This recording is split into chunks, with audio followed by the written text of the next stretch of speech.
أعوذ بالله من الشيطان الرجيم. بسم الله الرحمن الرحيم. الحمد لله نحمده ونستعينه ونستهده ونسترشده ونعوذ بالله من شرور أنفسنا ومن كل سيئة أعمالنا. من يهد الله فلا مضل له ومن يضلل فلا هادي له. أشهد أن لا إله إلا الله وحده لا شريك له وأشهد أن سيدنا محمدا عبده ورسوله لا نبي بعده.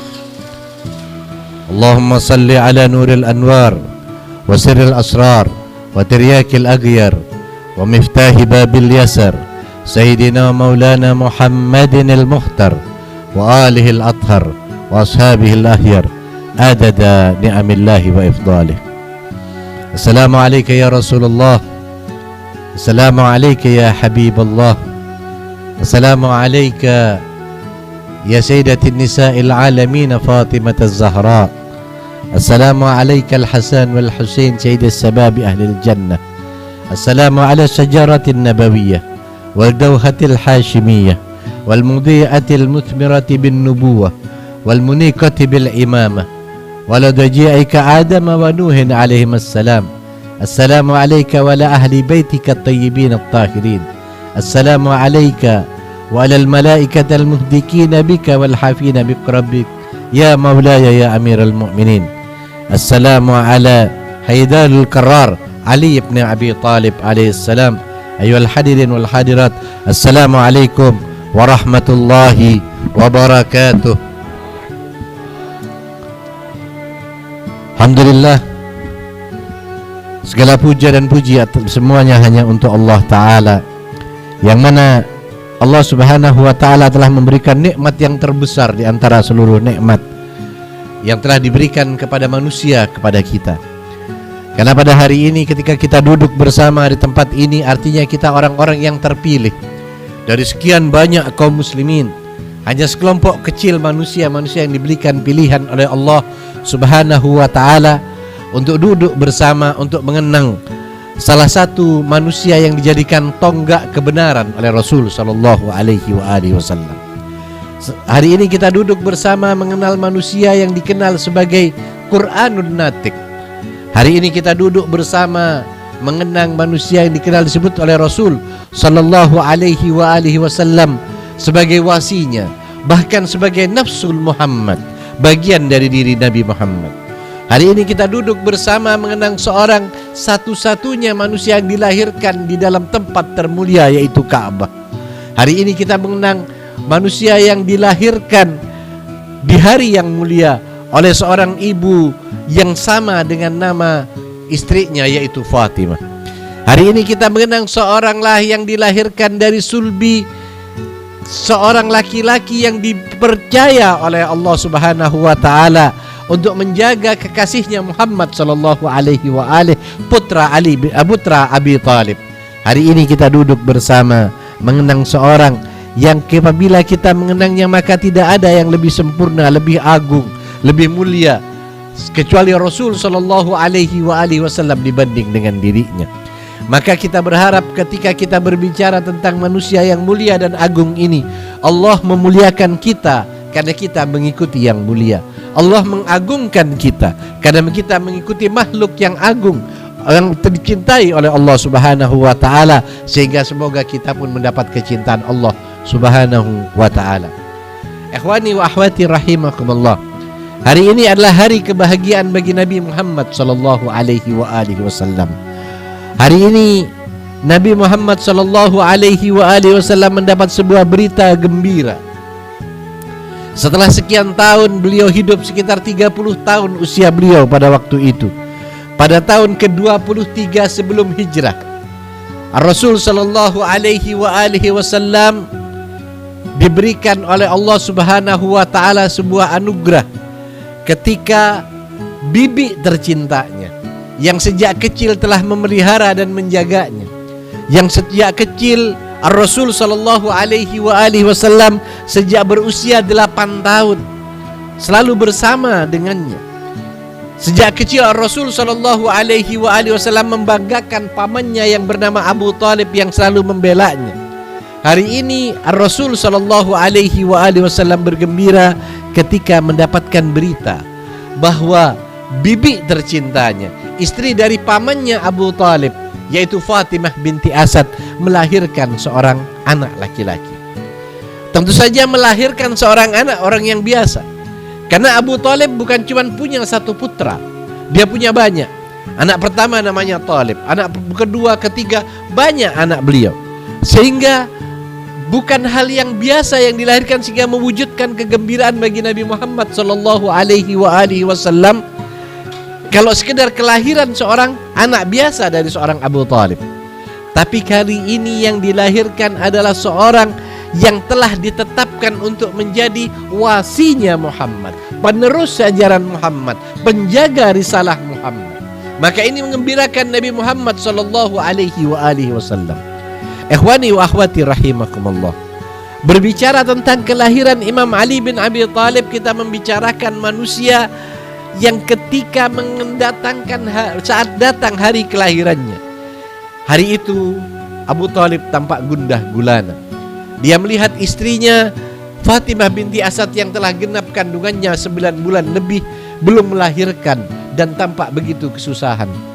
Hari itu Abu Talib sedang duduk bersama sahabat-sahabatnya dan beberapa keluarganya ketika sang istri tercinta tiba-tiba menuju ke tempat mulia yaitu Ka'bah. Disitulah seorang wanita agung ini menempelkan tubuhnya dan menampilkan tangannya kepada Rabbul Izzati Allah Ta'ala, menyampaikan derita yang dideritanya atas apa yang dilahirkan, karena sudah waktunya melahirkan tapi belum juga dilahirkan. Tapi subhanallah, hari itu tanggal 13 Rajab, tiba-tiba tahun ke-23 sebelum hijrah, tiba-tiba ketika Fatimah binti Asad bermunajat di hadapan Ka'bah, salah satu sisi bagian Ka'bah merekah. Sisi itu terbelah, terbuka. Sisi itu sekarang kalau antum yang pernah menunaikan ibadah haji atau umrah melihat satu sisi dari Ka'bah yang namanya Rukun Yamani. Sampai sekarang, beberapa tahun yang lalu ketika kita kebetulan Al-Fakir sempat umrah dan melihat bahwa tempat itu masih seperti yang dikatakan. Tempat itu terbelah. Ketika terbelah, masuklah Fatimah binti Asad ke dalamnya dan tempat itu kembali menutup. Hadirin wal hadirat rahimakumullah, Allah Subhanahu wa taala ingin mengabadikan kejadian ini. Walaupun Ka'bah itu pernah berkali-kali diganti, pernah berkali-kali dirubuhkan, tapi Ka'bah ketika kembali didirikan, tempat di mana Amirul Mukminin Ali bin Abi Talib dilahirkan, tempat di mana ibu Amirul Mukminin yaitu Fatimah binti Asad masuk, tempat itu selalu menjadi tempat yang sampai sekarang akan selalu merekah dan terbelah setiap tanggal 13 Rajab. Pemerintah Saudi berusaha menutup dengan berbagai cara, tapi kita ke sana kita lihat tempat tempelan semen-semen baru yang tak bisa hilang dari dinding Ka'bah di Rukun Yaman. Disitulah Amirul Mukminin dilahirkan. Ikhwani wa akhwati rahimakumullah. Sejenak sebelum kita bicara lebih jauh tentang Imam Ali bin Abi Talib, mari kita bandingkan ibu Ali bin Abi Talib yang mungkin tidak disebutkan dalam Al-Quran, tapi kemuliaannya melampaui manusia wanita yang disebutkan dalam Al-Quran, yaitu Maryam binti Imran, ibunda dari Nabi Allah Isa alaihissalam.